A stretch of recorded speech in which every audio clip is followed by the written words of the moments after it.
Para conocer cuáles serán las multas para quienes defrauden al fisco de ahora en adelante, consultamos al doctor Nicolás Ceballos, ministro juez del Tribunal Fiscal de la Cuarta Sala, presidente de esa sala.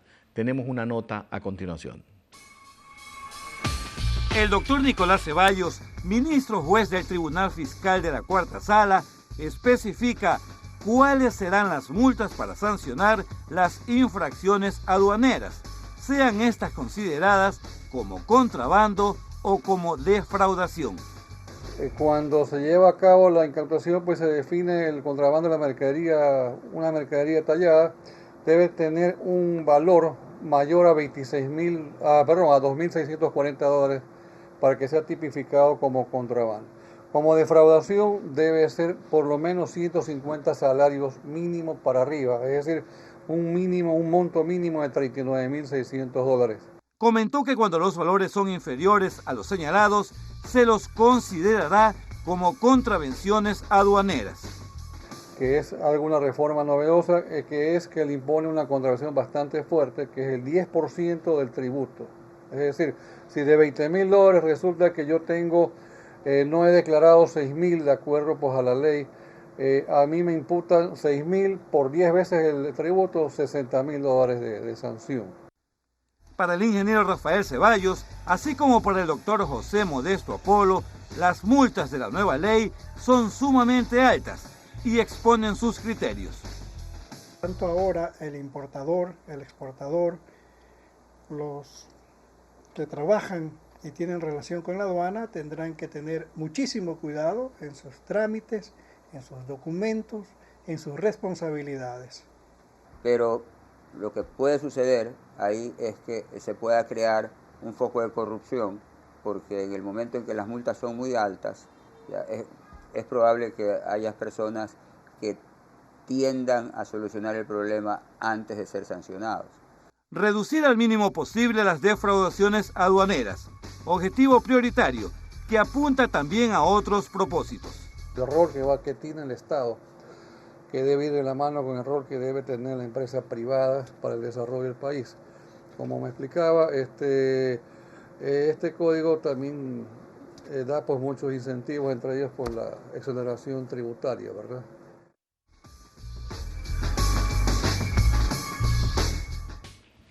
El tema del capítulo sancionatorio en cuanto al proceso penal aduanero que se va a llevar y al proceso penal administrativo hasta cierto punto.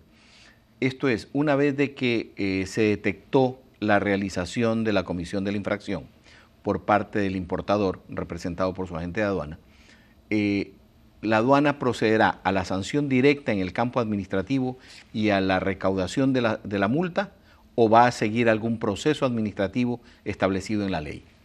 Bueno, el código faculta a la Dirección Nacional de Aduanas a establecer el proceso sancionatorio. En el caso de las contravenciones y las faltas reglamentarias, va a existir un proceso de notificación al infractor y para que pueda presentar sus pruebas de descargo en tiempos cortos, porque son temas sencillos de resolver.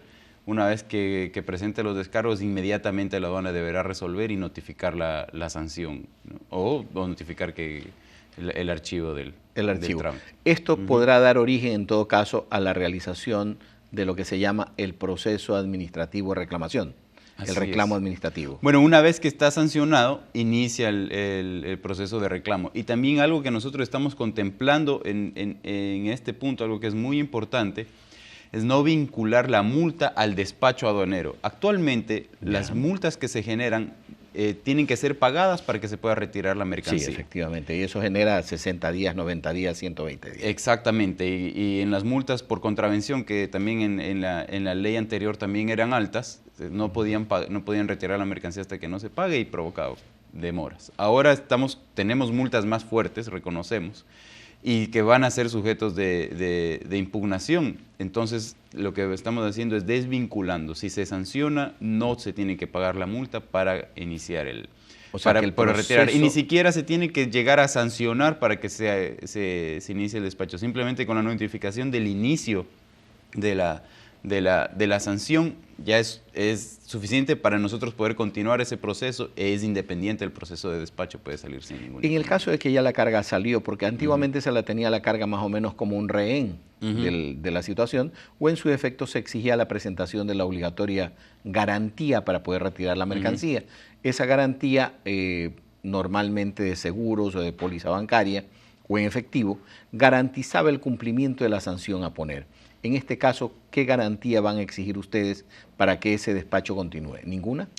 No tenemos contemplado exigir garantías únicamente en las contravenciones que sean sujetos del artículo 180 del Código, que se refiere precisamente a los delitos de defraudación o contrabando. Ese tipo de contravenciones sí las vamos a garantizar para que pueda salir. Garantía. El proceso ya, nos olvidamos del tema administrativo, presentaron su reclamación administrativa, que continuará con el proceso hasta el recurso de revisión y la correspondiente demanda ante el Tribunal Fiscal. En la parte penal, ¿cómo van a operar en la notificación en el caso de la detección de un ilícito penal aduanero? Bueno, si se detecta, en los casos de defraudación, si se detecta una irregularidad y esto sobrepasa los $39.600, se presenta inmediatamente la denuncia ante la Fiscalía. Y en ese momento ya inicia el proceso de indagación previa por parte del fiscal y sale de la competencia de la aduana. Me piden que aclare alguna llamada habido en este momento, pidiendo que aclare $39.600 el valor de los impuestos evadidos. Es lo mínimo que se debe cumplir para, a partir de eso, considerarlo defraudación. Son 150 salarios básicos unificados. De monto de evasión. De monto de evasión. O sea, si alguien hizo una declaración de impuestos y se supone que ha dejado de pagar $40.000, en ese momento ya estamos hablando de defraudación. No de impuestos, es si se el valor de la carga. El valor de la carga. Ajá, el valor de la carga que genera un impuesto A, B, C o D. Ajá. Si el valor de la carga supera, y se encuentra que hay un proceso de defraudación en ese caso, con una carga superior a los $39.600, estamos hablando de defraudación. Delito. Así es. De delito. Ya. Creo que está con eso subsanada y contestada la pregunta. Volviendo a nuestro caso, ¿van a trabajar directamente? Ustedes tenían antiguamente una unidad de la Fiscalía dentro de la aduana. ¿Continúan teniéndola? No está en las dependencias de la aduana, en la ciudad de Guayaquil están en el edificio de la Fiscalía. O sea que esa unidad de Fiscalía que tenían ya no está en la aduana. Pero hay 3 fiscales de aduana que están en esa dependencia. En el aeropuerto, que es un centro de convulsión normalmente porque llegan los viajeros, todos se sienten con el derecho de traer lo que quieran, especialmente los migrantes que regresan y que hasta cierto punto tienen justificada la creencia, aunque legalmente no. Se estaba trabajando con un fiscal in situ también allá. ¿Van a continuarlo haciendo? Ahí está el fiscal de turno.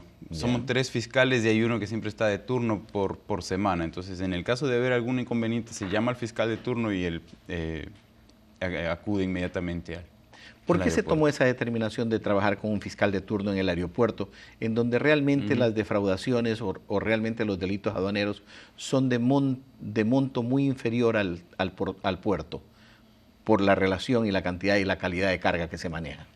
Bueno, el fiscal de turno está a disposición para cualquier tipo de problema que pueda haber. Recordemos, el año pasado aprendimos embarcaciones. Esas embarcaciones llegaban a Guayaquil cualquier día, a cualquier hora. Y iba el fiscal de turno al puerto a recibir las embarcaciones. Más de $1 millón en mercancías. Exactamente. Eso es lo que ahora está tipificado nuevamente y que erróneamente en el año 94 dejó de aparecer en el glosario de delitos del Ecuador como contrabando. Así es. Actualmente el contrabando nuevamente existe.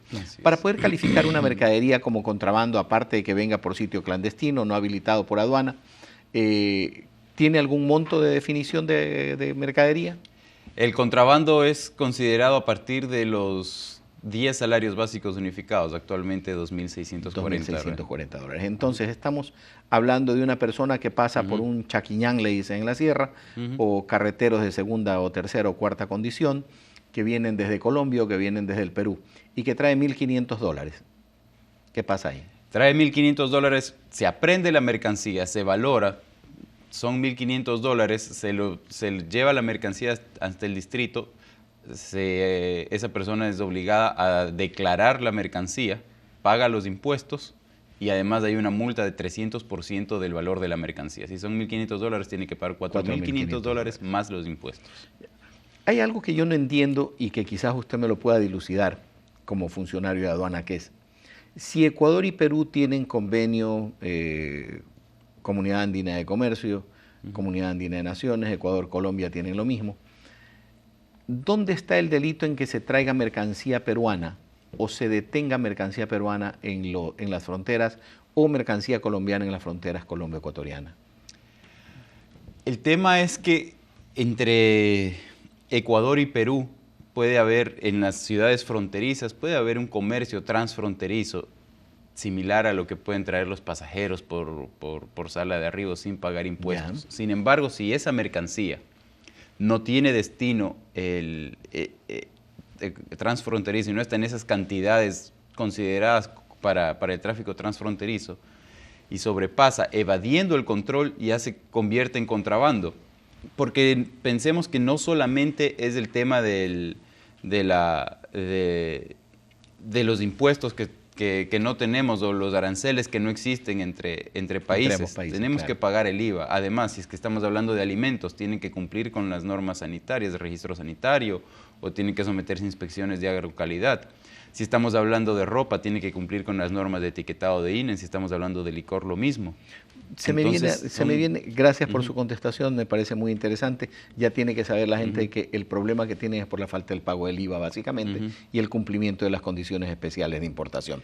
Tenemos otro tema muy importante. Se va a seguir manteniendo el delito aduanero a partir del incumplimiento de formalidades, como ser formalidades en el caso de salud, formalidades en el caso de autorizaciones previas. A ver, en el tema del incumplimiento de estas formalidades, eso no genera delito. Sí genera delito si es que es una actividad de contrabando que entra sin someterse al control aduanero. Eso sí constituye un delito. Si estamos hablando de defraudación y no tienen los permisos de control previo para ingresar al país, esas mercancías no son aptas para ser nacionalizadas. Y ahí obtienen el permiso previo a la nacionalización o son reembarcadas las mercancías, pero no pueden ingresar al país. ¿No se consideran mercaderías de prohibida importación? No se consideran mercancías de prohibida importación, se consideran mercancías no aptas para ser nacionalizadas. Para ser nacionalizadas con un único destino, el reembarque. El reembarque, exactamente. Hacemos una última pausa en Mesa de Análisis en la Actualidad y regresamos con unas brevísimas conclusiones de este programa.